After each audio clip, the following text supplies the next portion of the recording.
So imagine you're on your morning commute, right? You turn on the radio. Yeah, coffee in hand. Exactly, coffee in hand.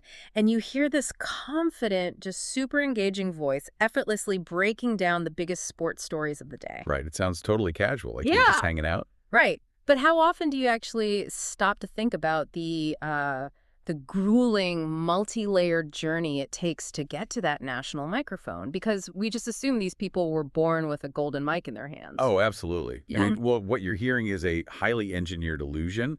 We consume this polished final product, but we are completely blind to, the dark control rooms and the minor league reps. Yeah, the literal architecture of it all. Exactly. The structural understanding of audio that has to be mastered before anyone is allowed to speak to a national audience. The climb is steep, and it is almost never a straight line. And that climb is exactly what we're unpacking on today's deep dive. We're looking at a single source today, which is the official ESPN press room biography of Michelle Smallmon. It's a really fascinating career to map out.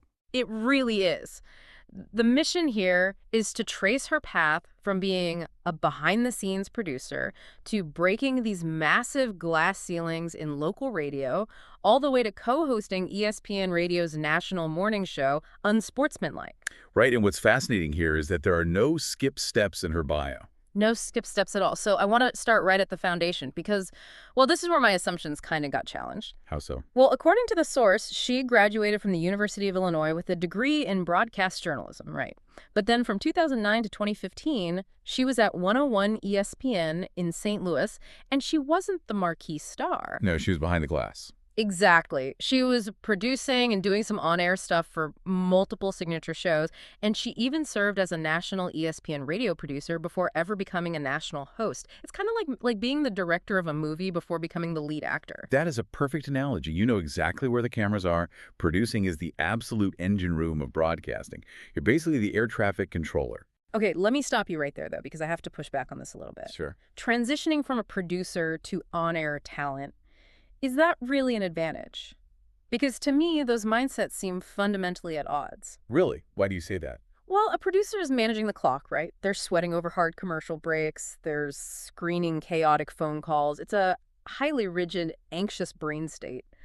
But a great morning host has to sound loose and totally unbothered. Right. Right. So how does being bogged down in logistics help you become a spontaneous entertainer? I totally get why it looks like a contradiction, but it actually synthesizes into a massive advantage. Yeah. And to understand why, we have to talk about a piece of industry technology called a PPM. A PPM. What's that? It stands for Portable People Meter. So in modern radio, audiences carry these devices, and programmers get this brutal minute-by-minute data on exactly when a listener tunes in, and more importantly, when they tune out. Oh, wow. So the producer is literally staring at a real-time graph of human attention. Exactly. They are internalizing that data every single day. They see that if a host complains about a referee for 4 straight minutes without a new angle, thousands of people just change the station. Right, they just bounce. Yeah, and the producer learns how to write a tease right before a commercial break to hook you psychology. The hook that makes you sit through, like, 3 minutes of mattress commercials. Exactly. So when that producer eventually steps in front of the mic, they've built this internal metronome. They aren't just talking and hoping you listen. They inherently understand show pacing. Yes, they know exactly when a segment is dragging because they spent years watching the PPM data plummet when other hosts made that mistake. That makes so much sense. Okay, so she has this incredible technical foundation. But here's where it gets really interesting. The transition back to St. Louis. Yes. In May 2020, Smallmon returns to 101 ESPN in St. Louis, but this time she's hosting the morning show. It's called Carricker and Smallmon. And her bio notes, she made history as the first woman to ever have her name on a show in the station's history. Which is a massive structural shift. Yeah, going from contributor to the actual marquee name. But I have to ask you, is it surprising that it took until 2020 for a woman to get top billing at this station? Or does that just highlight the traditional hurdles of sports radio? If we connect this to the bigger picture, it is absolutely a reflection of systemic industry architecture. Historically, sports radio has been incredibly compartmentalized. Right. Women were frequently relegated to the update desk, coming off for 2 minutes to read scores, or they were a sidekick reacting to a male host. Never driving the conversation. Exactly. So getting name billing is not just a vanity title. It represents brand equity. It signals listener trust. You are the lens through which this fiercely loyal sports city is going to understand its teams. And we really have to look at the timeline here. May 2020. Think about what your life was like in May 2020. Oh, man. The world was totally shut down. The entire world. So the wild thing about launching a new morning sports show then is that there were literally no sports being played. The leagues were shut down. Which is the ultimate stress test for a broadcaster. Right. If you only know how to read box scores, you have 4 hours of dead air and nothing to say. You have to rely entirely on your personality and your ability to connect. Yeah, with an audience that's frankly terrified and stuck at home. That's where you transition from just a sports talker to a parasocial companion. Yeah. And if you can build trust, then your audience equity is basically bulletproof. Bulletproof. But sitting in a studio for 4 hours isn't enough anymore, right? Her bio shows she aggressively diversified her portfolio. She was like the ultimate utility player in sports. Oh, she was doing everything. Yeah, she was the in-game host for the XFL's Battlehawks. She did video work for the MLS team, St. Louis City SC. Yeah. She hosted live events like the New Year's Eve party at Ballpark Village. And formal events too, right? Yeah, the USBWA dinner, interviewing the biggest names in college basketball. And on top of all that, charity board work. We really need to break down the mechanics of what those different jobs demand, because doing an in-game XFL job is completely different than a daily radio show. Right, you've got the hyped-up energy of a live arena. Exactly. You're dealing with 50,000 screaming fans.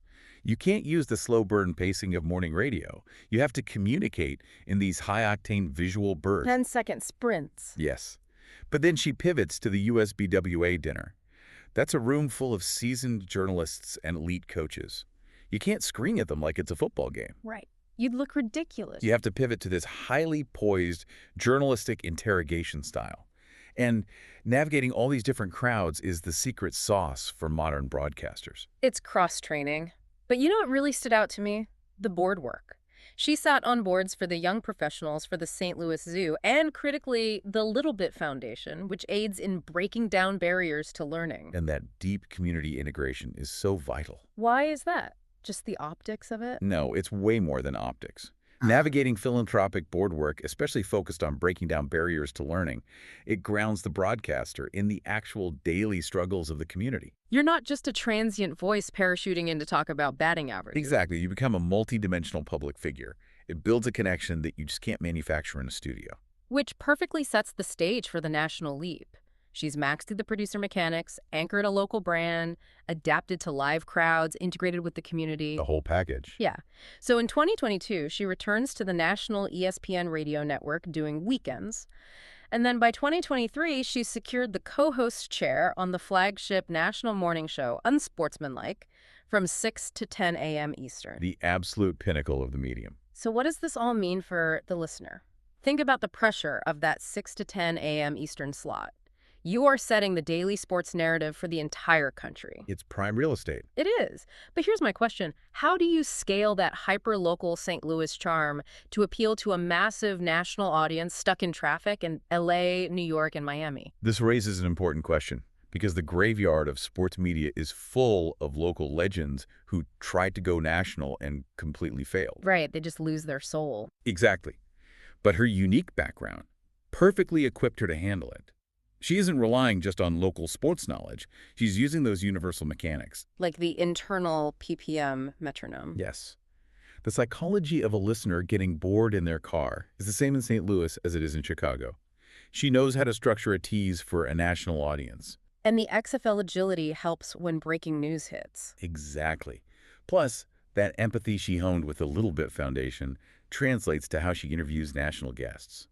She applies deeply refined human skills to national storylines. It is an incredible blueprint. So let's just recap the through line here. From a UIUC grad producing local shows to becoming a barrier-breaking name in St. Louis radio to literally taking over the national morning commute on ESPN radio. It really proves that mastering the mechanics from the ground up pays off. And that is the direct takeaway for you listening right now. Think about your own life. Consider how mastering the behind-the-scenes or technical elements of your own industry can uniquely prepare you to eventually become the face of the operation. When you truly understand how the engine works, you're never terrified of driving the car. Exactly.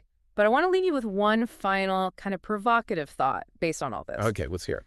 We know Smallmon broke barriers by getting her name on the door locally and rising to the national stage. But as the entire media landscape shifts toward on-demand podcasts and digital media, will the high-stakes live format of morning sports radio even survive as we know it? That's a huge question. Right. Or will it be these adaptable, multi-tool broadcasters like Smallmon, the ones with producing skills and live arena energy, who are the exact people that completely reinvent the medium from behind the mic?